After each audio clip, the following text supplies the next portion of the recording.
नमस्कार, cook with यमूमध्ये आपणा सर्वांचं मनापासून स्वागत। उन्हाळ्या वाळवणामध्ये आज मी करते खायला खमंग खुसखुशीत कुरकुरीत उपासाची साबुदाणा बटाटा चकली किंवा बटाटा साबुदाणा चकली।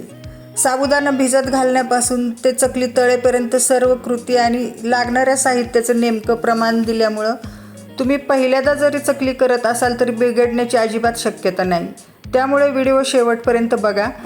साबुदाणा बटाटा चकली मी उद्या सकाळी करणार आहे, पण साबुदाणा 9-10 तास चांगला भिजावा म्हणून साबुदाणा आदल्या दिवशी रात्रीच भिजवून ठेवणार आहे। आता साबुदाणा भिजायला घालायचा, पण त्या अगोदर भरपूर पाणी घालून 2 वेळा तो स्वच्छ धुवून घ्यायचा, म्हणजे त्याच्यातली पावडर असेल तर ती निघून जाईल। साबुदाणा धुवून त्यातलं पाणी निथळून घेतलंय। आता तो भिजायला घालायचा।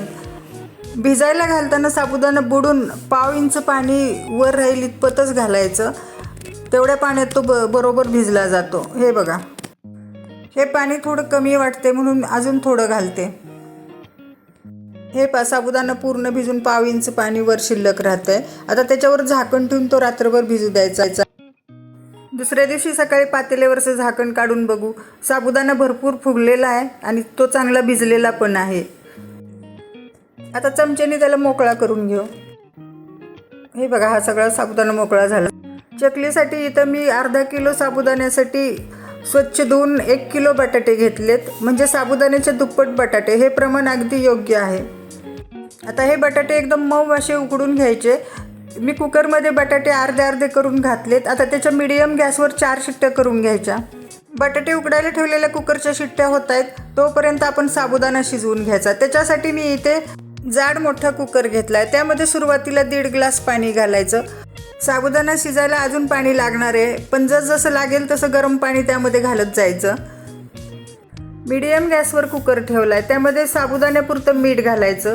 इथं मी अंदाजे 1.5 टीस्पून मीठ घातलंय, पण साबुदाणा शिजत आल्यावर चव बघून कमी असेल तर परत थोडं मिसळू शकता। वाळवण्याच्या पदार्थांना मीठ थोडं बेतानच घालायचं, कारण ते वाळल्यानंतर खारट होतात।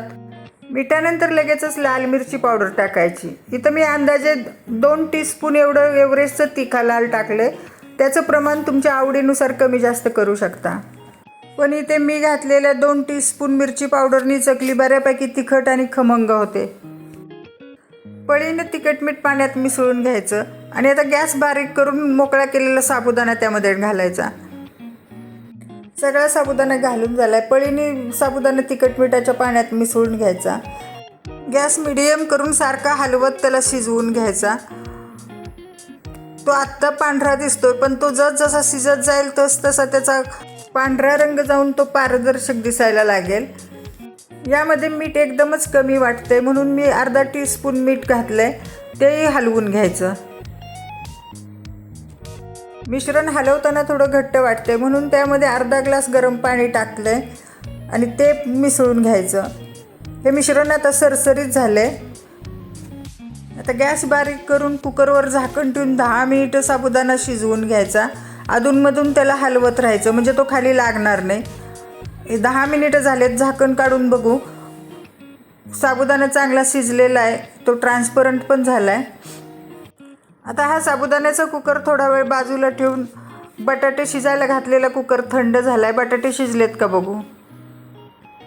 कुकरचं झाकण काढले। हे बघा, बटाटे चांगले शिजलेत।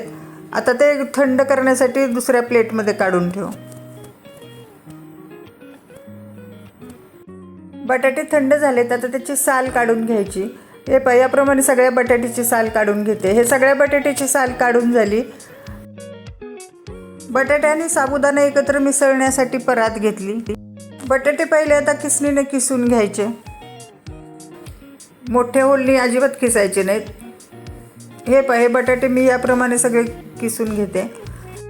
किसल्यामुळे त्याच्यात गाठी राहत नाही आणि त्यामुळे आपल्याला चकल्या एकसारख्या घालता येतात। बटाटे सगळे किसून झाले।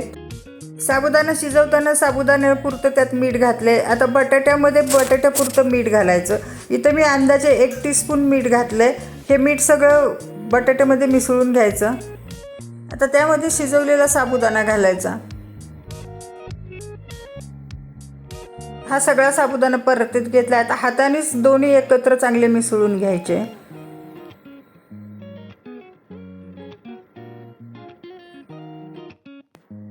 हे दोन्ही एकत्र मिसळून झाले. यावेळेस मिश्रणाची चव बघून मीठ ॲडजस्ट करून घेऊ शकतो. हे चकल्या घालण्यासाठीच आपलं मिश्रण तयार आहे. चकल्या मी या सोऱ्याने करते. तयार मिश्रण छोट्या चमच्याने सोऱ्यात दाबून भरायचं. मध्ये अजिबात गॅप ठेवायचा नाही. गॅप राहिला की चकलीमध्येच तुटते. मिश्रण चमच्याने दाबून भरून झाले तरी पण परत हाताने दाबून घ्यायचं. आता सोऱ्याचं झाकण बसवायचं. त्याचे पेच घट्ट करून घ्यायचे म्हणजे मिश्रण सोऱ्याच्या बाहेर येणार नाही. चकल्या प्लास्टिक पेपरवर घालणार आहे. पेपर उडू नये म्हणून त्याच्यावर दगडं ठेवलेत. हे चकल्या घालायला सुरुवात करू. चकल्या छोट्या छोट्याच घालायच्या कारण तळल्यानंतर त्या मोठ्या होतात. हे 2-2, 3-3 वेड्याच्याच घालायच्या. याच पद्धतीने मी उरलेल्या चकल्या पण घालून घेते. या सगळ्या चकल्या घालून झालेत. चकल्यावरून अर्धा तास सुकू दिल्या आणि अर्ध्या तासानंतर मग पातळ ओढणीने झाकून ठेवलं. त्याच्यामुळे धूळ कचरा आतमध्ये जात नाही. चकल्या ओढणीने झाकून 3 दिवस कडक उन्हात वाळवल्यात त्यामुळे ते वर्षभर खराब होणार नाहीत. आता ह्या चकल्या बारीक दिसत असल्या तरी तळल्यानंतर ते दुपटीने तिपटीने फुलणार आहेत. मग आता तळून बघू. मीडियम गॅसवर तेल चांगलं कडक करून घेतलं आहे. आता त्यामध्ये ह्या चकल्या टाकलेत. त्या उलट्या करून घ्यायच्या आणि दोन्ही बाजूनी दाबत दाबत चांगल्या तळून घ्यायच्या म्हणजे चांगल्या फुलतात त्या. हे चकल्या फुललेत. आता काढून घेऊ. काढताना हे जाळीतून तेल सगळं नितळून घ्यायचं. याचप्रमाणे अजून चकल्या तळून घेते. चकल्या तळून झालेत. तळल्यावर चकली किती फुलली ते बघू. बघा चकली दुप्पट तिप्पट फुलली आणि महत्त्वाचं म्हणजे ती तेलकट पण झाली नाही. हाताने सहज चुरा होतोय. तिखट मिठाच्या योग्य प्रमाणामुळं साबुदाणा बटाटा चकली खायला एकदम खमंग, कुरकुरीत आणि हलकी फुलकी झाली. मग कसा वाटला साबुदाणा बटाटा चकलीचा व्हिडिओ आवडला तर लाईक शेअर करा. परत भेटू नवीन रेसिपी बरोबर. तोपर्यंत धन्यवाद. चॅनलला सबस्क्राईब करा आणि घंटी वाजवायला विसरू नका.